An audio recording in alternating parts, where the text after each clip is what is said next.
Chào các bạn, hôm nay mình thực hành bài tập về hàm NBV nha các bạn. Thì trước khi vào phân tích bài tập này thì mình quay lại xem các tham số của hàm NBV nha các bạn, chỉ vài phút thôi.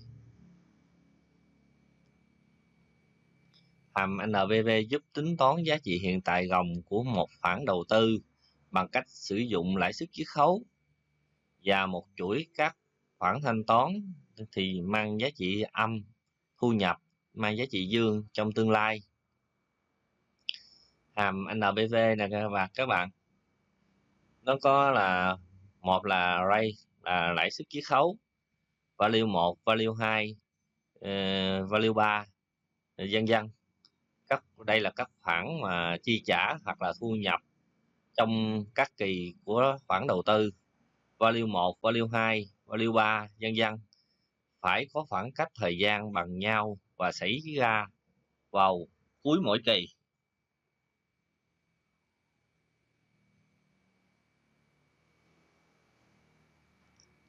Mình tiến hành vào thực tập nha các bạn.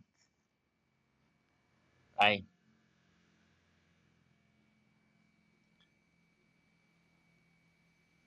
một bài tập như thế này, một dự án đầu tư có vốn đầu tư ban đầu là 1 tỷ đồng, doanh thu hàng năm là 500 triệu đồng, chi phí hàng năm là 200 triệu.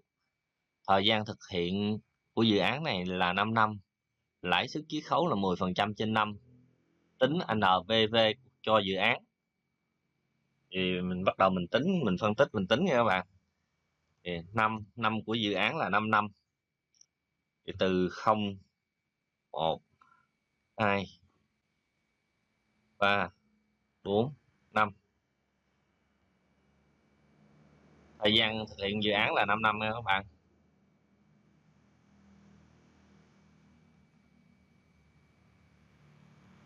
Vốn đầu tư ban đầu, vốn đầu tư ban đầu, doanh thu, chi phí, lợi nhuận.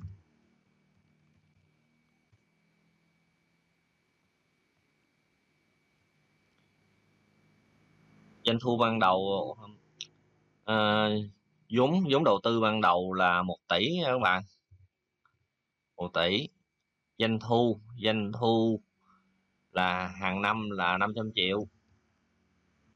Cái này là trong vòng 5 năm thì doanh thu hàng năm là nó đều nhau là 500 triệu. Chi phí hàng năm là 200 triệu. Chi phí nó cũng bằng nhau luôn nha các bạn. Thì mình sẽ tính ra lợi nhuận sẽ bằng doanh thu trừ chi phí.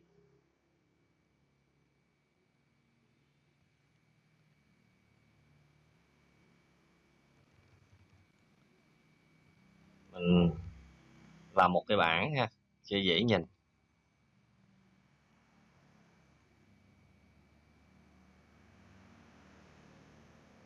Đây.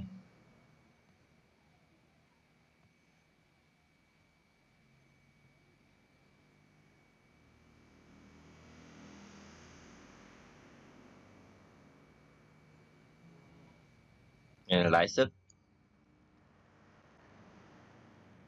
chiết khấu là 10% trên năm, tính NPV dự án của dự án. Cái bài này là nó như thế này nè, mình tổng hợp lại cái biểu để cho mình dễ nhìn. Đây là cái đề bài yêu cầu mình tính NPV của dự án, thì mình áp dụng công thức NPV để tính. Thì NPV của dự án đó các bạn, NPV dự án sẽ bằng tổng số tổng hiện tại thuần của các khoản lợi nhuận trừ trừ đi tổng hiện tại các khoản đầu tư.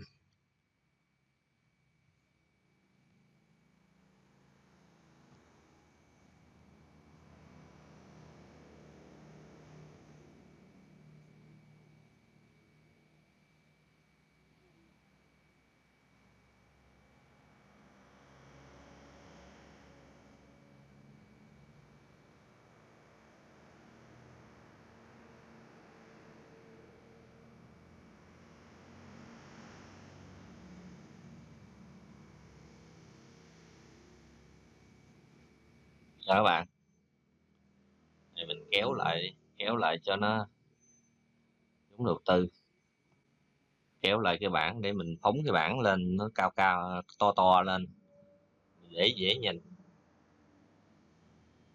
Đây.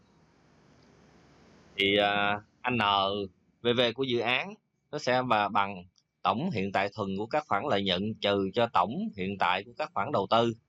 Thì bây giờ mình trước tiên mình tính cái tổng này nè các bạn, tổng hiện tại thuần của các khoản lợi nhuận.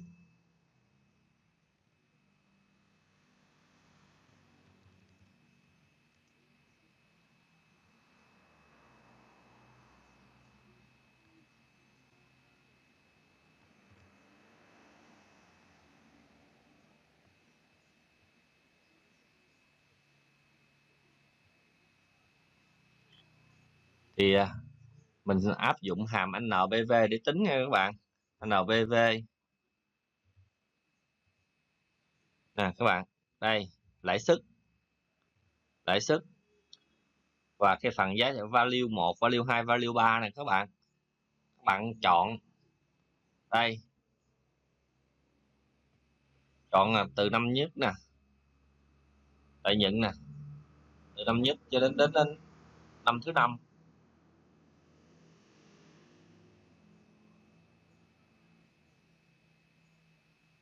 Đóng ngoặc lại, ok, sẽ ra.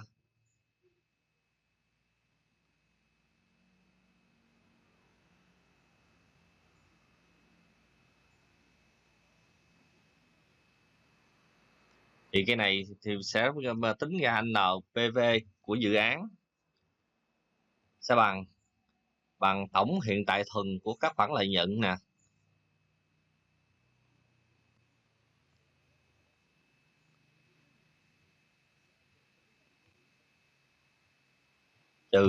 trừ đi vốn đầu tư ban đầu.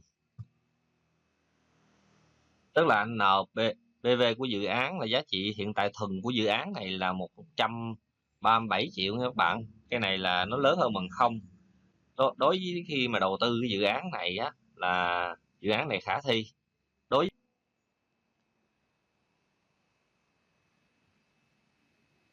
các bạn để ý nha các bạn, mình áp dụng hàm Excel tính NPV là áp dụng tính của tổng giá trị hiện tại tầng thuần của các khoản thu nhập lợi nhuận này nè nghe các bạn. Thì công thức con NPV này là của dự án sẽ bằng tổng hiện tại thuần của các khoản lợi nhuận trừ đi tổng hiện tại các khoản đầu tư mà mình tính ở đây hiện tại nó vốn đầu tư ban đầu á, nó đã nằm năm không nữa các bạn, bỏ ra 50 là 1 tỷ, nên mình không có tính NPV của các khoản đầu tư nữa, mà mình trừ trực tiếp luôn. Mình lấy tổng hiện tại thuần của các khoản lợi nhuận trừ đi tổng vốn đầu tư ban đầu sẽ ra là NPV của dự án. Video về hàm NPV của mình đến đây là hết. Cảm ơn các bạn đã theo dõi. Các bạn nhớ đăng ký kênh ủng hộ mình nhé. Chào và hẹn gặp lại các bạn.